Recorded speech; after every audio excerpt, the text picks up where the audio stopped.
All right, let's make these cute dangled earrings. Now there's going to be a little bit of a technique in there. If you don't get the first time, it's okay. Like, just keep practicing. We're going to be making a loop for these earrings. Now I'm just going to teach you how to make a loop on one side. There is a technique to make a loop on two sides, but because we have the eye pins, we don't need to make a loop on both sides because it was already done for us.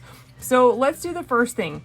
I'm doing 2 big beads at the bottom and then 2 of the small beads at top.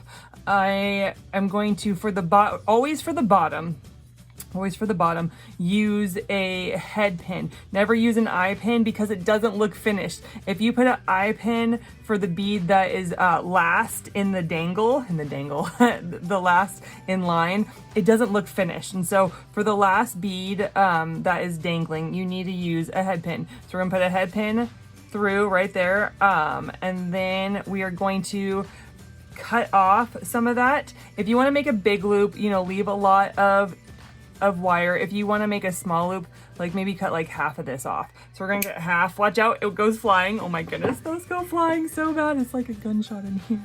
It's just boom. Anyway, so we cut off, and this is a round nose pliers. With a round nose pliers, it is small at the top, big at the bottom, and then this is how you make your loop size. And so you can, small loops go here, medium loops go in the middle, and big loops go towards the end, and everywhere in between. So I first want to do a 90-degree angle. Now, when it comes to small beads, it can kind of hurt your fingers just a little bit when you get started, because your finger's not used to holding it. And then we're going to take our wire. I'm gonna put my wire right about there, and I am going to curl, and I'm gonna come back, and then I'm gonna curl again. And I don't need to close this one because we're gonna connect it to the bead up there. And then I'm just gonna do the same thing with the other bead. I'm going to put my head pin through. I'm gonna try to angle it down so it doesn't go so far. Yep, perfect. If you angle it down, it just kind of bounces off and you're fine. So now I'm holding it and I'm going a 90-degree angle like that. And now I'm going to take and put my wire right there, and then I'm gonna curl it. And I don't need to close it up because I will close it up when I put it on this bead. Okay. So these already have a loop on them, but they have a little bit of gap, so I'm just going to squeeze it just a little bit. I'm going to do the same thing on the other side. You don't want gaps in your loops or your jewelry piece will come apart. Gaps are the enemy of jewelry. And so you want to make sure that every loop is closed up. And so I'm going to put my head pin through. I'm going to cut off some, and cut off about that much. And then I'm going to do the same thing. I'm going to do a 90-degree angle, and I am going to loop it around just like that. So now I have a loop on that side, loop on that side. The head pins, these little eye pins are great. I'm going to do the same thing. I'm going to cut it. Oh gosh, that went flying. And then I'm going to do this at a 90-degree angle.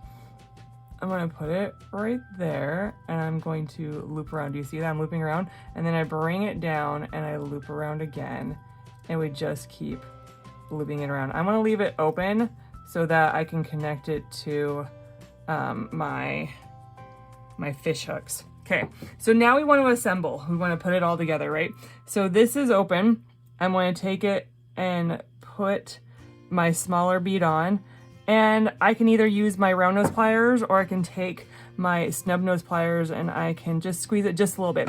So when it comes to loops, you want them to just be touching, no gap like that, but you don't want them to be crossing because it can still make your jewelry fall apart. It can slip out and all that. So when you do loops, you want your loops to touch at the bottom.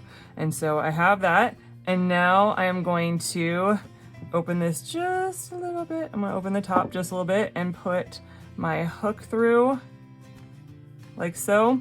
And I'm gonna use, again, my snub nose pliers. And there's the first earring. Super easy, huh? Super easy, super cute too. Oh my gosh, these are darling. And the purple, I don't know if you can see the purple in the video. These are like a dark purple and they're gorgeous. And so I'm going to do that, and I'm going to pinch it. And even if it's not straight, you can use it to kind of bend to make it, to straighten it out. And it's not, yeah, there we go.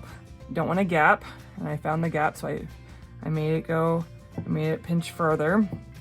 And then I'm going to open that and put my hook on. And I think I'm going to use my round nose pliers this time. I have enough room, like so. And there you have, oh my gosh, you have dangled earrings.